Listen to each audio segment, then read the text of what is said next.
তো আমরা সবার আগে একটা ব্রাউজার ওপেন করে আমাদের জিমেইল আইডিটা কি করব, লগ ইন করবো। তো লগ ইন করতে তো সবাই পারি, তাই না? আর প্রবলেম আছে তানিয়া আপা? ওকে, এই যে আপনাদের জিমেইল আইডিটা আমি লগ ইন করছি, এটা হলো আপনাদের জিমেইল আইডি। এরপরে আপনি কি করবেন, এরকম আসবে আপনার লগ ইন করার পরে, এরকম যখন আসবে দেখেন, অথবা যদি আপনি জিমেইলেও সরাসরি এভাবেও আসে, তাতেও টেনশন নাই। মনে করেন এরকমও আসছে, তাতেও সমস্যা নাই। আপনারা কি করবেন, যেখানে যান এই যে 9 ডট একটা অপশন থাকবে, দেখছেন এটা এখানে? ও, দেখতেছেন না তো বলবেন। আচ্ছা, জিমেইল যদি আমি লগ ইন করি তাহলে এরকম আসবে, তাই না? অথবা আগে থেকে লগ ইন করা থাকলে এরকম থাকবে, আপনি নতুন করে ব্রাউজ ওপেন করলে এরকম আসতে পারে। তো যেভাবে আসুক, আপনার জিমেইল লগ ইন করার পরে এই যে 9 ডট অপশন থাকবে এইখানে, দেখতে পাচ্ছেন? এখানেও থাকবে, অথবা জিমেইলে গেলাম, এখানে গেলেও এই যে 9 ডট অপশনটা থাকবে, এইখানে যাবেন। এখান থেকে আপনি কি করবেন, এই যে ড্রাইভ নামে একটা অপশন আছে, দেখতে পাচ্ছেন? এই ড্রাইভ অপশনে চলে যাবেন। ড্রাইভ অপশনে চলে গেলে আমাদের একটা ড্রাইভটা ওপেন হবে। ড্রাইভ বলতে কি বোঝায়, এই ড্রাইভ আর এই যে কম্পিউটার যে ড্রাইভ সেম জিনিস।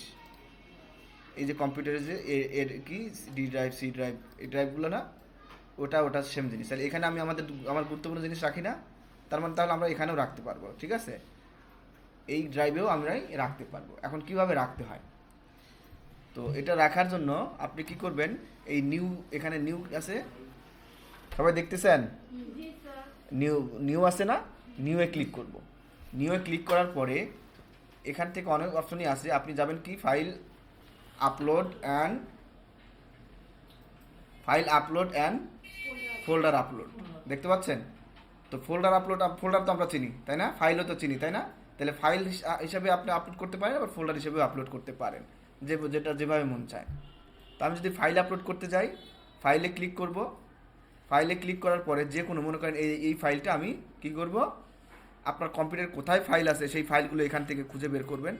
বের করে যেই ফাইল আপনার রাখার দরকার সেই ফাইলটা সিলেক্ট করবেন, দেখতে পাচ্ছেন? এই যে ফাইলটা সিলেক্ট করলাম, এরপর ওপেন দেন। ওপেন দিলেই দেখেন এই যে ফাইলটা আপলোড হচ্ছে, অলরেডি আপলোড হয়ে গেছে, টিক চিহ্ন আসছে, দেখছেন? যখন টিক চিহ্ন আসবে ভাববেন যে এটা আপলোড হয়ে গেছে। এখন এটা আপলোড হয়ে কোথায় গেছে দেখেন, আমি যদি আবার ডাইরেক্ট কি এখানে এটাকে আমি রিফ্রেশ করি, রিফ্রেশ করলে দেখেন এটা চলে আসছে, বুঝতে পারছেন? রিফ্রেশ বলতে এই যে বাটনটা দিলে এটাকে রিলোড বলে আর কি, রিলোড দিস পেজ, এই পেজটাকে পুনরায় লোড করা, দেখেন চলে আসছে, বুঝতে পারছেন? এখানে আমি একটা ফোল্ডার তৈরি করে রাখতে পারি নিজের মতো করে। নিউ যাব, নিউ থেকে নিউ ফোল্ডার ক্লিক করব। নিউ ফোল্ডার ক্লিক করার পরে এইরকম আসবে, এখানে একটা ফোল্ডারের নাম দিব, হ্যাঁ, ব্যাকআপ নামে একটা ফোল্ডার লিখলাম, লিখে ক্রিয়েট দিলাম। লিখে ক্রিয়েটে ক্লিক করেন, তাহলে এই যে দেখেন এদিকে তাকান সবাই, এই যে একটা ফোল্ডার কিন্তু তৈরি হয়ে গেছে। এখন আমি এটাকে চাইলে এই ফোল্ডারও নিতে পারি, যে ক্লিক করলাম এই ফোল্ডারে চলে যাবে, দেখছেন চলে গেল। টেনে ধরে জাস্ট এই ফোল্ডারে ছেড়ে দিয়েছি, চলে গেছে। আবার এই ফোল্ডার থেকে অন্য কোনো ফোল্ডারেও আমি নিতে পারবো, বা আমি এইভাবে না নিয়ে আমি আরেকটা ফাইল ওপেন করি, কি আপলোড করি। ফাইলে গেলাম, এখান থেকে এই ফোল্ডার, এই যে ফাইলটা আমি সিলেক্ট করে ওপেন করলাম। এখানে যে কোনো ধরনের ফাইল আপনি আপলোড করে রাখতে পারবেন। এরপরে আমি এটাকে এই ব্যাকআপ ফোল্ডারে নিয়ে যাব, হ্যাঁ। এটা নেওয়ার জন্য কি করতে হবে, এই ফোল্ডারের উপর ক্লিক করবেন। এই ফোল্ডারের উপর ক্লিক করার পরে এটা মুভ করতে হবে। মুভ কোথায়, এই যে অপশনটা দেখতে পাচ্ছেন মুভ, হ্যাঁ, সিলেক্ট করলে এই যে এখানে একটা অপশন আসবে, এটাকে মুভ বলে। এটা কিন্তু ডিলেট হয়ে যাবে, এটা দিলে ডিলেট হয়ে যাবে, এটা দিলে ডাউনলোড হবে, আর এইটা করলে শেয়ার হবে, ফাইলটা শেয়ার হবে, কারোর সাথে শেয়ার করতে চান। তো আমি যে মুভে ক্লিক করবো, মুভে ক্লিক করলেই এরকম একটা ডায়লগ বক্স আসবে, এখানে ফোল্ডারগুলো শো করবে, বুঝতে পারছেন? এখানে ফোল্ডারগুলো শো করবে, যেই ফোল্ডার আমি এখানে যদি আরও কয়েকটা ফোল্ডার থাকতো তাহলে সব ফোল্ডার এখানে শো করতো। তো আমি যেই ফোল্ডারে রাখবো সেই ফোল্ডারটাকে এরকম সিলেক্ট করে এই মুভে ক্লিক করব, ফাইলটা ওই ফোল্ডারে চলে যাবে, বুঝতে পারছেন? আমি আবার এটাকে এইটা আপনার সরাসরি ফোল্ডার আপলোড করতে পারি। এদিকে তাকান সবাই, এটাকে আগে আপলোড করলাম ফাইল, এখন করতেছি কি ফোল্ডার আপলোড। ফোল্ডারে ক্লিক করব, এরপরে কোন ফোল্ডারটা আমি আপলোড করবো সেই ফোল্ডারটা সিলেক্ট করবো, যে ফোল্ডারটা সিলেক্ট করে এই যে আপলোড দিয়ে দিলাম। তারপর এখান থেকে আবার আপলোড চাচ্ছে, আপলোড 9 ফাইলস, মানে এই ফোল্ডারের মধ্যে 9টা ফাইল আছে, সেগুলো আপলোড করতে চাচ্ছেন কিনা, হ্যাঁ, আপলোড দিলাম। দেখেন এই যে ফোল্ডারটা আপলোড হচ্ছে, একটু সময় নেবে হয়তো, কারণ যত বড় ফোল্ডার বা ফাইল তত সময় নেবে আপলোড হতে। বোঝা গেছে সবার? এই যে আপলোড হয়ে গেছে, দেখেন এই যে লোগো ওয়াল নামে ফোল্ডারটা চলে আসছে। এই বুঝেন, যে কোনো ফাইল এদিকে তাকান, সবাই শুধু মানে ক্লিক চলতেই থাকে, কে ক্লিক করে আমি বুঝি না। হ্যাঁ মহিম, তাহলে ক্লিক করে কে? তাহলে শব্দটা আসে থেকে? হ্যাঁ হুম, আমরা টেবিলে ইরেজার পর্যন্ত কাজ করে ফেলছি তাই না? ওকে, এখন এই যে ডিলেট অপশনটা অলরেডি আমরা মানে দেখায় ফেলছি। ডিলেট বলতে দেখেন আমি কার্সারটা এখানে রাখলাম, কার্সারটা আছে 3 নাম্বার রোতে তাই না, এবং কলাম নেম কলামে আছে, বুঝতে পারছেন? নেম কলামে আমার এবং 3 নাম্বার রো মাঝখানে আমার কার্সার আছে। এখন এই কার্সারটা এখানে থাকা মানে এই কলামটাকেও সে রিপ্রেজেন্ট করতেছে, আবার আর এই 3 নাম্বার রো পুরোটাকে সে রিপ্রেজেন্ট করতেছে, বুঝতে পারছেন? ওকে, এখন আমি এখানে কার্সার রেখে কি করব, আপনি কি ডিলিট করতে চান? এই কলামটা ডিলিট করতে মানে এই রোটা ডিলিট করতে চান, নাকি এই কলামটা ডিলিট করতে চান? কোনটা ডিলিট করতে চান এটা আপনাকে জানতে হবে। আচ্ছা ওকে, চুপ করি এখন আমরা। ওকে, তো এখন আমি কি করব, এদিকে তাকা আইসা ভাই, এই কলামটা আমি যদি কলাম ডিলিট করতে চাই, হ্যাঁ, তো কার্সার রেখে ওই কলামে কোনো একটা জায়গায় কার্সারটা রেখে কোথায় যাব, লেআউট থেকে যে ডিলিট অপশনে যাব, ডিলিট থেকে এখানে দেখেন ডিলিট কলাম লেখা আছে, দেখতে পাচ্ছেন? ডিলিট কলাম দিলাম, দেখেন ওই কলামটা কি হয়ে গেছে, নেম কলামটা ডিলিট হয়ে গেছে তাই না? ডিলিট হয়েছে না? এই যে আবার নিয়ে আসলাম, কন্ট্রোল জেড দিয়ে আবার নিয়ে আসলাম। আমি 3 নাম্বার কলাম রোটা ডিলিট করতে চাই, এই ডিলিট অপশনে গিয়ে ডিলিট রোতে ক্লিক করেন। 3 নাম্বার রো আছে? নাই। আচ্ছা, আমি যদি পুরো টেবিলটাই ডিলিট করতে চাই, জাস্ট কোনো একটা জায়গায়, এদিকে তাকান, পুরো টেবিলটাই বেঞ্জির, এদিকে তাকান আপনি, পুরো টেবিলটাই যদি ডিলিট করতে চাই, ডিলিটে যাব, ডিলিট টেবিলের কোনো একটা জায়গায় কার্সার রাখলেই হবে তখন। এরপর ডিলিট টেবিলে ক্লিক করেন, দেখেন পুরো টেবিলটাই কি হয়ে গেছে, ডিলিট হয়ে গেছে। ওকে, তাহলে এখন আমি কন্ট্রোল জেড দিয়ে আবার টেবিলটা নিয়ে আসলাম। এটা ফোন দিয়ে আসতেন।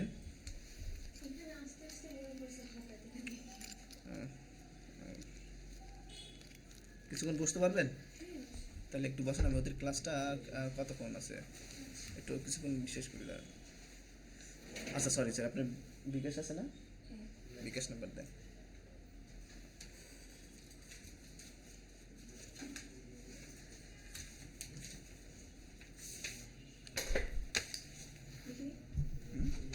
না, এখানে আপনি শুধু সিগনেচার দেবেন, এখানে শুধু সিগনেচার দেন। বিকাশ নাম্বার কি ওইটাই যেটা এখানে আমার কাছে আছে?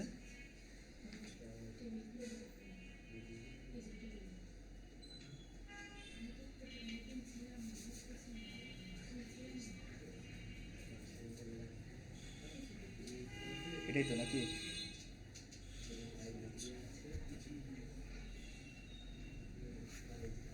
দেখেন আপনার দেখছেন যে এটা হলো আপনি পাবেন না।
আজকের ডেটটা একটু লিখে দিয়ে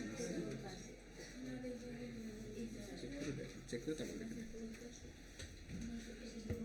আসছে।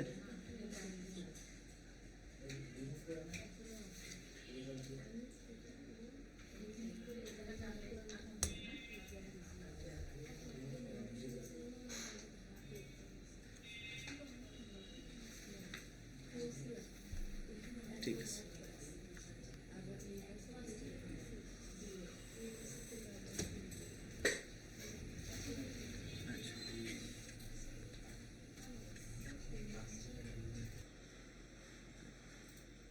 আমি এখন কি করব, আমি এই সেলটা ডিলিট করব, তাই তো? এখন দেখেন আমি এই সেলটা যদি ডিলিট করতে চাই, তো আমি ডিলিট অপশনে গেলাম, গিয়ে ডিলিট সেলে ক্লিক করলাম, ডিলিট সেল থেকে নিচে দিলাম ডিলিট শিফট সেল আপ। শিল সেপ আপ মানে একটা এই শিফট এই মানে এখানে এর অর্থ হলো এই সেলটা ডিলিট হয়ে যাবে, ডিলিট হয়ে নিচের থেকে একটা সেল উপরে চলে আসবে। বুঝতে পারছেন? এই ডিলিট সেলটা দেখবেন যে উপরে চলে গেছে। দেখেন আমি এটা যে ডিলিট সেল এটাকে ক্লিক করে দেখাই দিব, এরপরে টিক মার্ক করে দিব, তারপর ওকে দিব।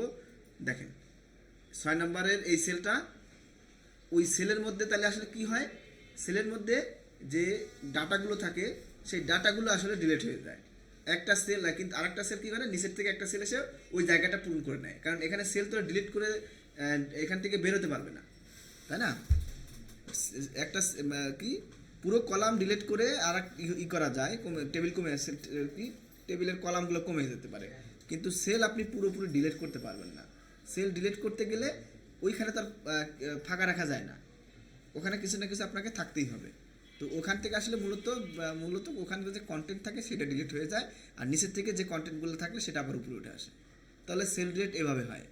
আরেকটা ভাবে সেল ডিলিট হয়, এইটা আবার অন্যরকম। দেখেন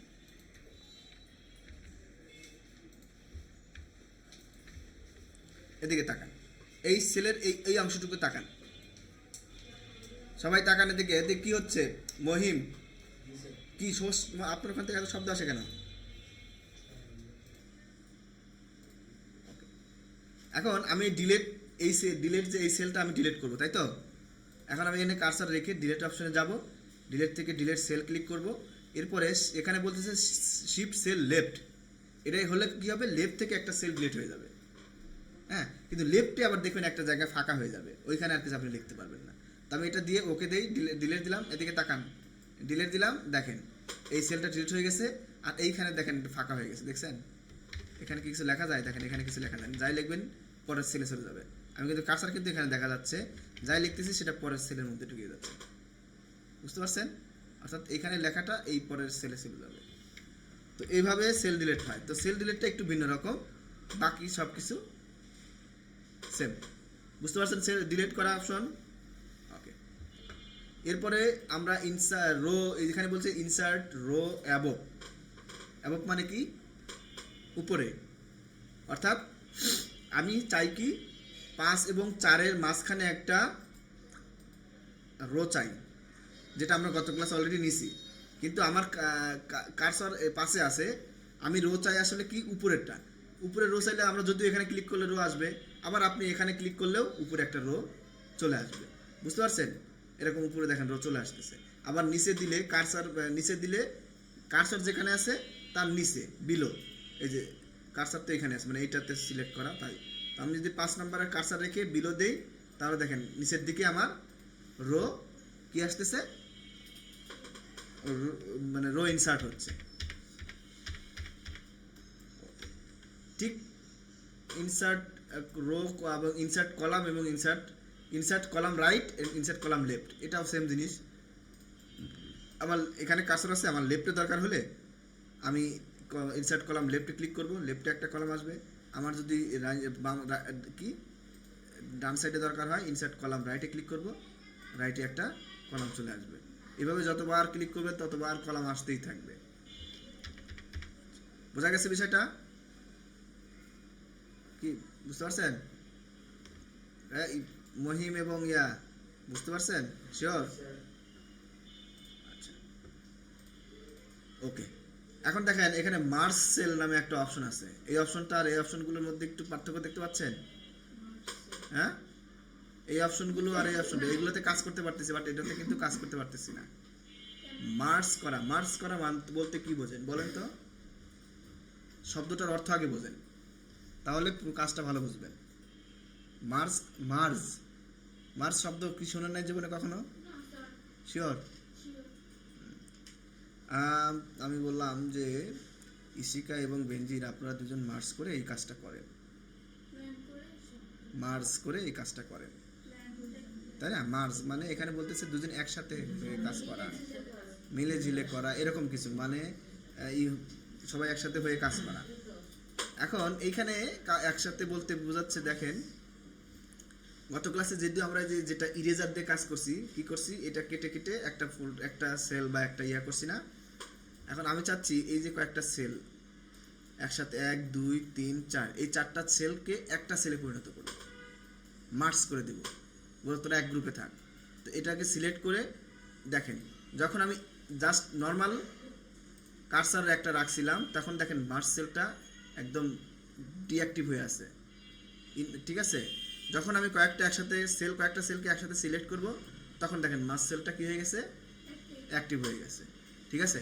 এখন এই যে মার্জ সেলে ক্লিক করব, দেখেন একটু সব ইয়ে করে রাখেন, দেখেন ভালো করে একটু দেখেন, যে ক্লিক করলাম, একটা জাস্ট ক্লিক করলাম, আর এখানে খেয়াল রাখেন এই যে ক্লিক করলাম কি হয়ে গেছে, সবগুলো সেল ভেঙে একটা সেল হয়ে গেছে, মার্জ হয়ে গেছে।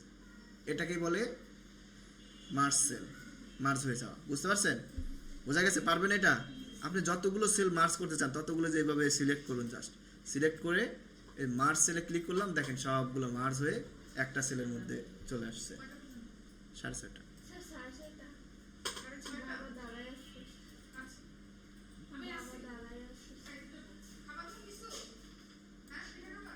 না, এটা আমরা কি করলাম তাহলে? মার্জ করা বুঝতে পারলাম না? তাহলে যতগুলো সিলেক্ট করবেন ততগুলোই মার্জ করতে পারবেন। ওকে, দেখেন এখানে কিন্তু সিলেক্ট অন্যভাবে আছে, এইভাবে সিলেক্ট হলে কিন্তু মনে হয় মার্জ হবে না। হ্যাঁ, এই যে লাস্ট প্রথম যেটা করছিলাম ঠিক সেটা হয়েছে মনে হয়। দেখি, প্রথমে এটা সিলেক্ট করলাম, তারপরে শিফট চেপে ধরে এইখানে একবার এইগুলো সিলেক্ট করলাম। এখন যদি মার্জ দেখেন, মার্জ ডিঅ্যাক্টিভ হয়ে গেছে, তাই না? কাজই হবে, সবই ডিঅ্যাক্টিভ হয়ে গেছে, মানে এভাবে কাজ হবে না। আচ্ছা, এরপরে স্প্লিট মানে কি বলেন? স্প্লিট ভেঙে ফেলা। এখন আমি টেবিলটাকে ভেঙে টুকরো টুকরো করে ফেলবো, বা সেলগুলোকে ভেঙে অনেকগুলো সেল তৈরি করব। এখানে বলতেছে স্প্লিট সেল, তো সেল কোনগুলা? এই ঘরগুলো হলো সেল, তাই না? এই সেলগুলোকে ভেঙে ভেঙে অনেকগুলো সেল তৈরি করবো। মানে এখানে একটা সেল আছে না, আমি এটাকে স্প্লিট করব। কিভাবে করব? স্প্লিটে ক্লিক করব, ক্লিক করলে একটা ডায়লগ বক্স আসবে। এখন এই সেলটা কয়টা টুকরো করবেন, এই সেলের মধ্যে কয়টা কলাম দেবো? আমি যদি এখানে না, এত কলাম দিলে বেশি বড় হয়ে যাবে। মনে করেন আমি 4টা কলাম দিলাম, আপনি রো দিবেন একটা, যদি দেন তাহলে একটাই থাকবে। আমি রো যদি আচ্ছা একটাই থাক, তারপর ওকে দেন, তাহলে দেখেন যেখানে 4টা কলাম হয়ে গেছে, দেখছেন? বুঝতে পারছেন? তাহলে এই সেলের মধ্যে কয়টা কলাম হয়ে গেছে? 4টা কলাম হয়ে গেছে।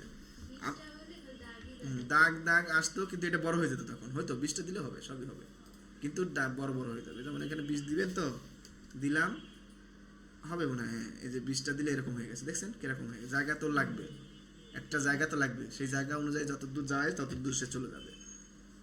আচ্ছা, স্প্লিট সেল থেকে আমি এখানে 4টা দিলাম এবং কলাম দিলাম হলো 3টা, সরি রো দিলাম 3টা, 13টা হয়ে গেছে। রো দিলাম 3টা, তাহলে কলাম দিলাম 4টা, রো দিলাম 3টা, ওকে দেন। তাহলে দেখেন এই সেলের মধ্যেই 1টা 2টা 3টা 4টা কলাম এবং 1টা 2টা 3টা রো। বোঝা গেছে? এইভাবে তাহলে একটা সেলকে ভেঙে কয়েকটা সেলে পরিণত করলাম না, এই হলো স্প্লিট। এই জন্য আবার এখানে অর্থ একটা জায়গা দরকার, এই জন্য এদিকে আবার জায়গা সে বাড়ায় নিছে, কন্ট্রোল জেড দিয়ে আগের অবস্থায় গেলাম। আচ্ছা, এখন টেবিল, স্প্লিট টেবিল ভেঙে ফেলবো। এখানে একটা টেবিল আছে না, এটাকে ভেঙে ভেঙে 3টা 4টা 2টা টুকরো টেবিল করে ফেলবো, তাই না? কিভাবে করব? আমার কার্সার যেখানে আছে সেইখান থেকে ভাগ হয়ে যাবে, 5 নম্বরে আছে, 5 নম্বর থেকে ভাগ হয়ে আরেকটা টেবিল হয়ে যাবে। দেখেন স্প্লিট টেবিলে ক্লিক করলাম, এই 5 নম্বর থেকে আরেকটা, একটা টেবিল 2টা টেবিল হয়ে গেল। বোঝা গেছে মহিম এবং ইয়া? বুঝতে পারছেন স্প্লিট টেবিল? ওকে, শিওর? তাহলে আপনি যেখানেই রাখেন না, যেমন 7 নম্বরে আমি কার্সার রাখছি, 7 8 থেকে নিচে যা আছে সব আলাদা, নিচে একটা টেবিল হবে আর 5 6 একটা টেবিল হয়ে যাবে। এই যে তো এইভাবে একটা টেবিলকে ভেঙে ভেঙে হাজার হাজার টুকরো করতে পারবে, মানে হাজার হাজার রো থাকতে হবে, তারপরে নাহলে হবে না, তাই না? হ্যাঁ, 1000 রো থাকলে 1000 টেবিলই করতে পারবেন, অন্য কি প্রতি টেবিলে তখন একটা একটা করে রো হবে। এই ওকে, এখন অটো ফিট। অটো ফিট বলতে কি বোঝাই? অটো অটো কি অটো? অটো মানে অটো পাস, তাই না? আচ্ছা,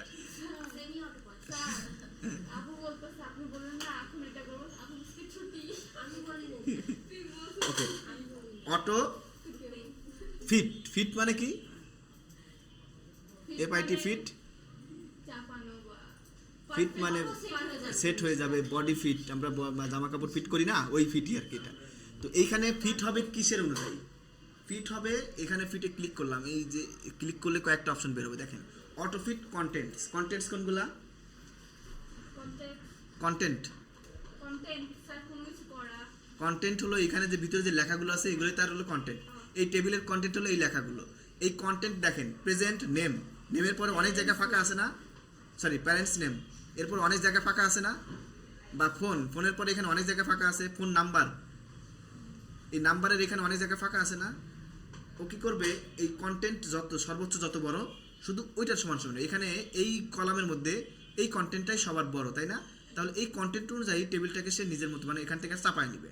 এই যে কন্টেন্ট অটো ফিট দিলাম, দেখেন টেবিলটা কি হয়ে গেল, ছোট হয়ে গেল এবং কন্টেন্টের গায়ে গায়ে লেগে আছে।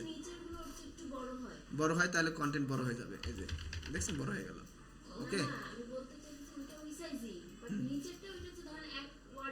বেশি তাহলে ওই নিচের অর্ডার, নিচের কন্টেন্ট অনুযায়ী সে ধরে নেবে। এভাবে কন্টেন্ট ক্রিয়েট হবে, ঠিক আছে? বোঝা গেছে? শিওর? আচ্ছা, আরেকটা আছে অটো ফিড, হলো উইন্ডো। উইন্ডো বলতে এই পাশ থেকে এই পাশের যে একটা বডির মাপ আছে, এই হ্যাঁ চড়ার যে মাপ আছে, মানে এই যে পেজের একটা মাপ আছে না, আপনি তো ভাঁজ টাজ করে কি এদিকে দাগ দিছেন, এদিকে দাগ দিছেন, এদিকে দাগ দিছেন, তাই না?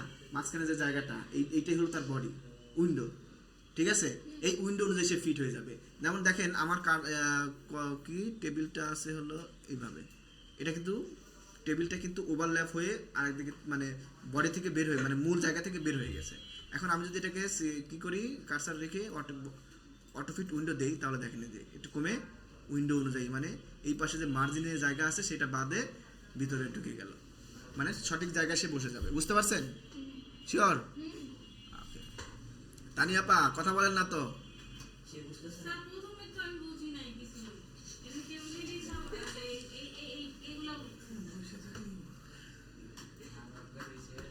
ভিডিওগুলো দেখছেন? আচ্ছা, এখন দেখেন আমি অবশ্য বের হবো ভুলে গেছিলাম। Fixed with column, fixed column with, fixed column with, এটা এটা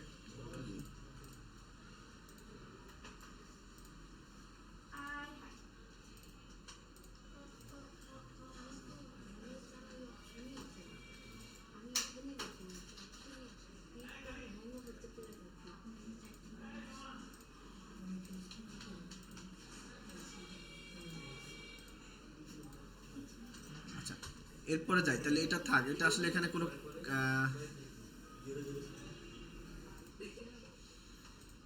এখন দেখেন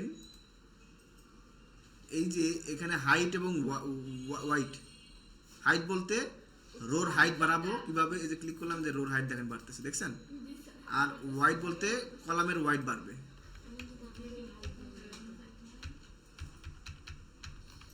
যেমন এটা সিলেক্ট করে যদি বাড়াই,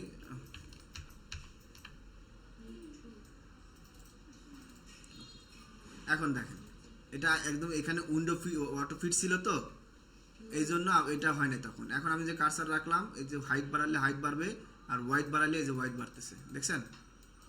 এভাবে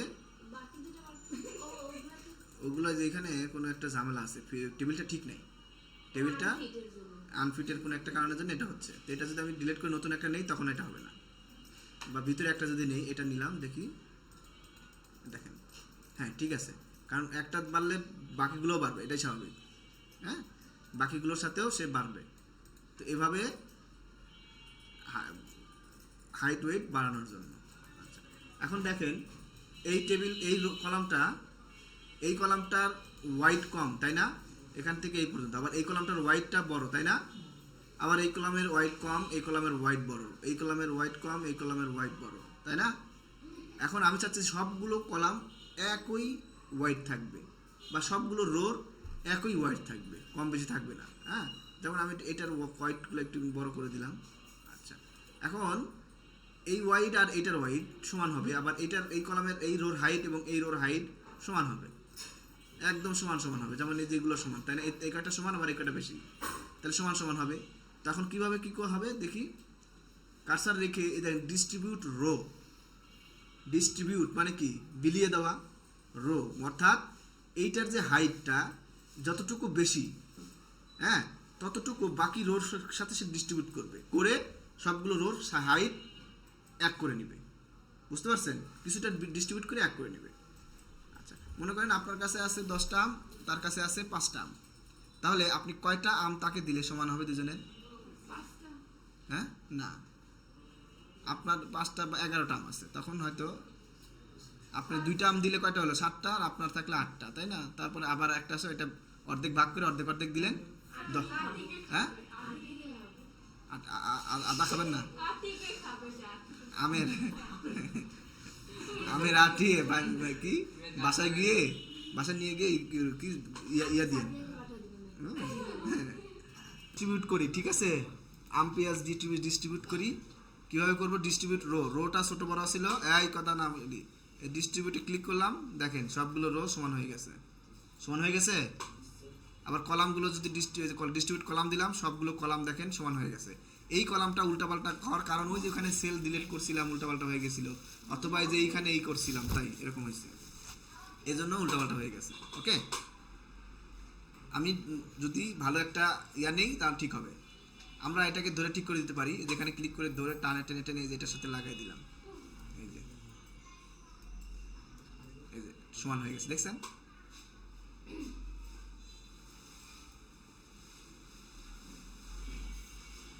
এই সমান হয়ে গেল, একটার সাথে একটা এই যে লেগে গেল।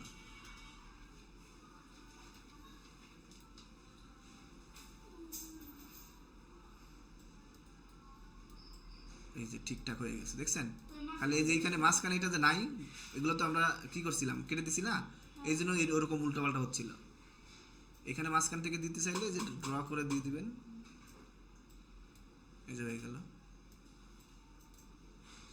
সব ঠিকঠাক, তাই না? হ্যাঁ, এখন একটা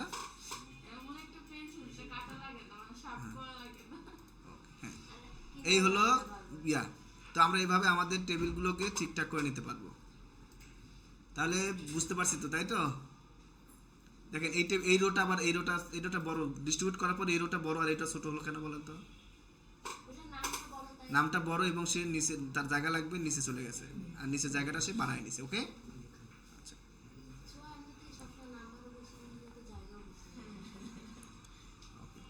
এখন দেখেন মার্জিনটা একটু খেয়াল রাখেন। এই যে এখন টেবিল মার্জিন খেয়াল করেন, এই টেবিলের ডিলেট অপশনটা কোথায় আছে? ডিলেট লেখাটা কোথায় আছে? এই সেলের উপরে আছে না? উপরে এবং বাম সাইডে আছে, কিন্তু ডান সাইডে কিন্তু ফাঁকা।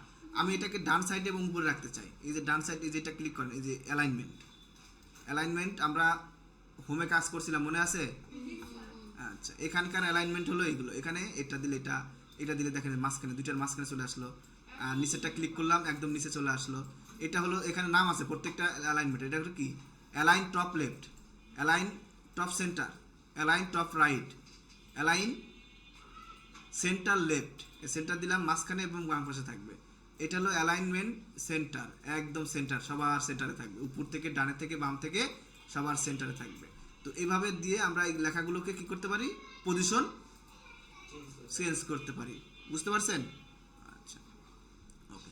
এরপরে আছে হলো টেক্সট ডিরেকশন। যেমন এই লেখাটা, ডিলেট লেখাটা এদিকে আছে, আমরা এই লেখাটা এরকম উপর নিচ করতে চাই, টেক্সট ডিরেকশনে ক্লিক করেন, দেখেন যে লেখাটা ঘুরে গেল। আবার ক্লিক করেন, দেখেন যে এদিকে আসলো, দেখতে পাচ্ছেন? তো এইভাবে 3টা ডিরেকশনে চেঞ্জ হবে, একটা, এই 2টা, এই যে 3টা ডিরেকশনে চেঞ্জ হলো, বুঝতে পারছেন?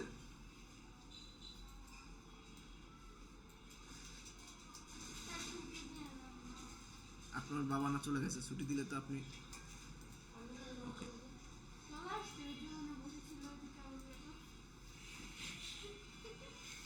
আচ্ছা, এখন কি জানি করব, এই যে এটা শেষ করে, এটা দিয়ে শেষ করব। দেখেন এই যে ডিলিট লেখার এই দাগ থেকে ডিলিট লিখতে একটা নির্দিষ্ট দূরত্ব আছে, তাই না? দাগ থেকে ডিলিট লেখাটার একটা কিন্তু দূরত্ব আছে, দেখা যাচ্ছে